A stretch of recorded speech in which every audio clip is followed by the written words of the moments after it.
Hello students, in this video we are going to cover the chapter Government Budget. This is a chapter of macroeconomics which has weightage of 6 marks in term 1 exam.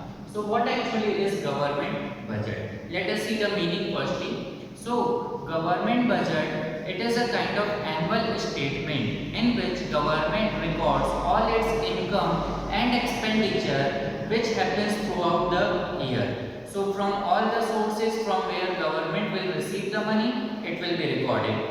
On all the sources where government will spend the money, that will be recorded. So this actual record which is maintained for a whole year, that is actually recorded in government budget. Okay, but why this government budget is prepared? So that we will see in objectives, that what is the objective of preparing government budget.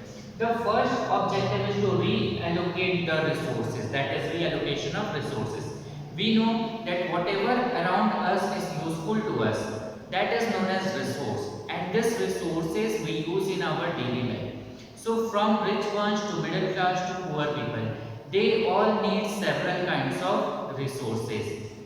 But these resources actually are unevenly distributed in our economy, and time to time government has to redistribute it. Okay, so that actually only means the reallocation, that is to redistribute, so that the ones who have got very less, to them it would be given, and those who have got very much, from there it could be taken.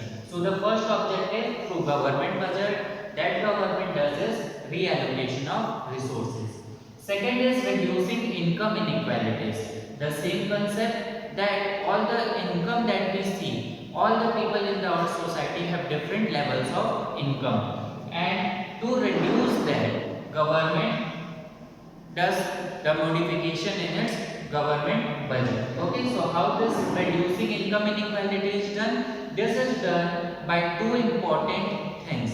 First is through taxation, and second is through subsidy. So subsidy here is the special discount which is provided by the government. Now what actually happens here is that government charges more and more tax from the rich people. So in that way they take the money and it provides subsidy to poor ones. Okay, so in that way the income inequality, the gap between them, tries to fulfill. Okay, the third one is economic stability. Economic stability means that to stabilize the economy, our economy, there is condition of inflation, there is condition of deflation, and certain fluctuations take place. Okay, so it is very important to keep our economy very much stable, and through the budget, through its income and expenditure, government tries to stabilize the economy. The fourth one is managing public enterprises. Managing public enterprises. Public enterprise means all the government companies. So through means we know that there are certain government companies like BSNL, or airlines companies are there, Indian Oil Corporation and all is there. Okay, so these are, railways is there. So this all government has to manage, which requires money, and from where government will get that money? From its budget. Okay, so all the public enterprises are managed with the help of government budget. These were the objectives that through government budget it tries to achieve this objective. Okay, now let us actually move towards the important topic, that is the structure of government budget. What actually is in budget? Okay, that we will see. So students, as you can see here, the structure of government budget is divided into two parts. One side is receipt side and another side is expenditure side. So whatever sources from where government will receive the money, that will be recorded in receipt side, and all the sources where government will do the expenditure, okay, that will be recorded in expenditure side. Firstly, let us deal with the receipt side, then we will move to expenditure. Receipt side is further divided into two parts. First one is revenue receipt and second one is capital receipt. The major difference is that in revenue receipt we record all the receipts of government, okay, which do not affect the asset or liability of government. In which this is that, it means that this is that kind of receipts of government which does not affect the asset or liability. So this is now further divided into two parts, that is tax revenue and non-tax revenue. Under tax revenue we see that there are more two types, that is direct tax and indirect tax. It simply means that we normal people, common people pays tax to the government. Okay, so that is a kind of income for the government. So that is recorded in revenue receipt.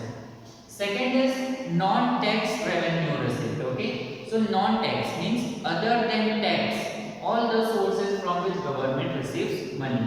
So this could be fees, fines, okay, or whatever penalty that we pay, fines are collected. So that all goes to government.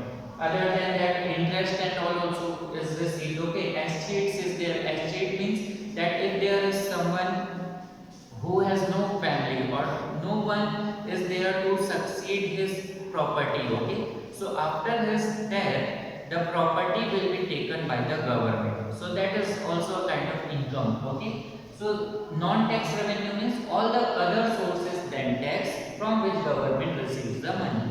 So this was all about revenue receipt. These are the sources from which government receives money, which do not affect, means do not increase or decrease the asset or liability. The second type of receipt is capital receipt. This is that type of receipt which affect the asset or liability. Okay, it will either increase the liability or either it will decrease the assets. Let us see what comes in this. There are main 3 points which will be included here. The first one is borrowings. When our government will borrow money from some other country or from any of the source, okay? So at that time government will receive the money. That is a receipt. And when government will borrow the money or when it will take the loan, so what will happen? Liability will be increased. It means that here liability is being affected, so it is part of capital receipt. Second is recovery of loans.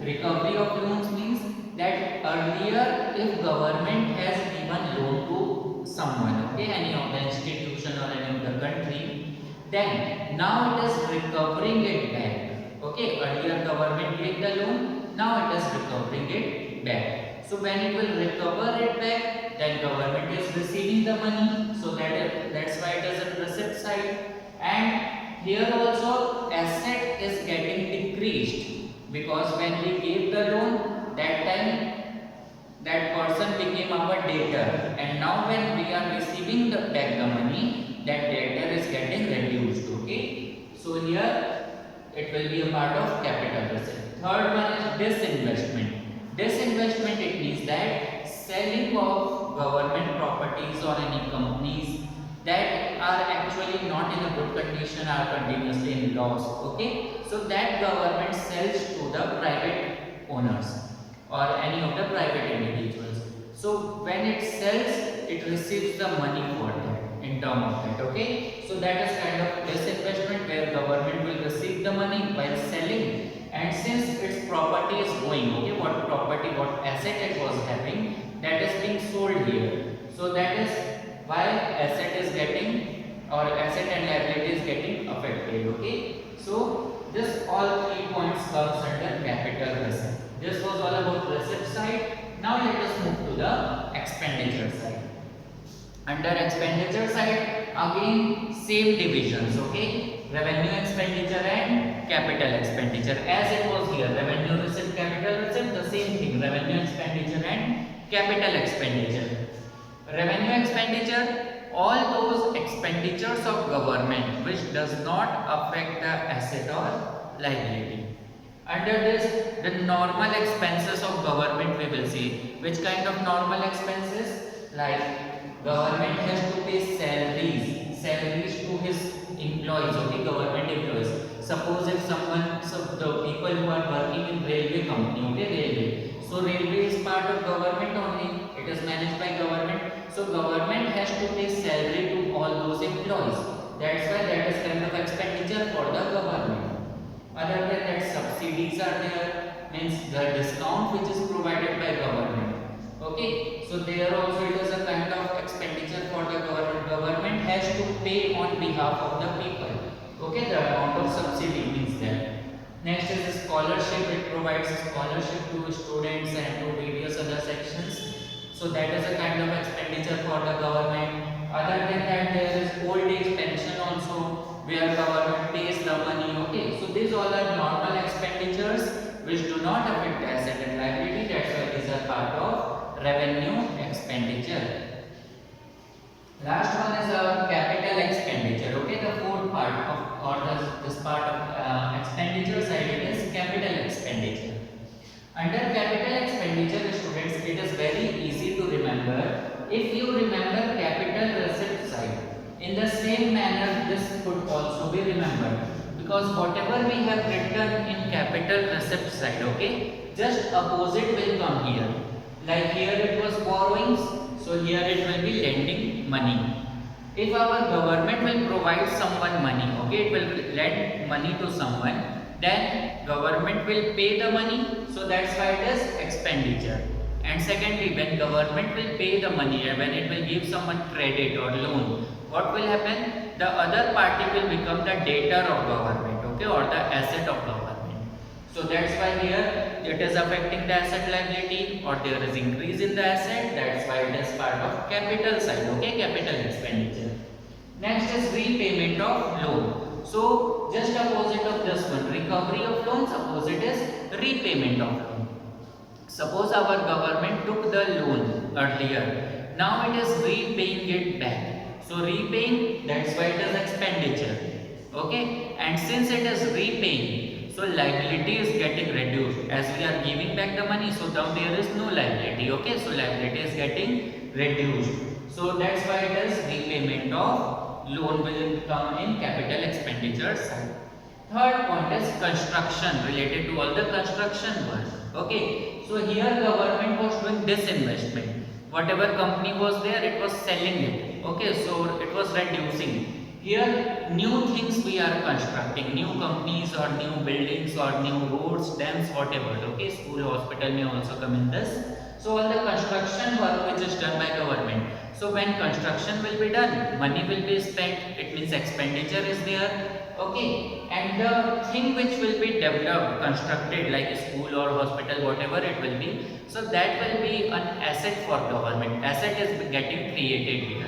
That's why it becomes part of capital expenditure. So this was, students, all over the structure of government budget, where we see the receipt side and expenditure side, and further it is divided and all the components that comes into this. So these are the major topics that you have to cover in this chapter. The most important is that from here one or two questions are sure to come, that from objectives it will surely ask, okay. It will give a case study to you and it will be asked that which objective is followed here.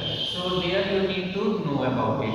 And secondly is from this side, any of the transaction could be given and it will be asked whether that will be recorded in revenue receipt, capital receipt, revenue expenditure or capital expenditure. So only when the concept is clear, you all will be able to solve this. Okay, so this was all about the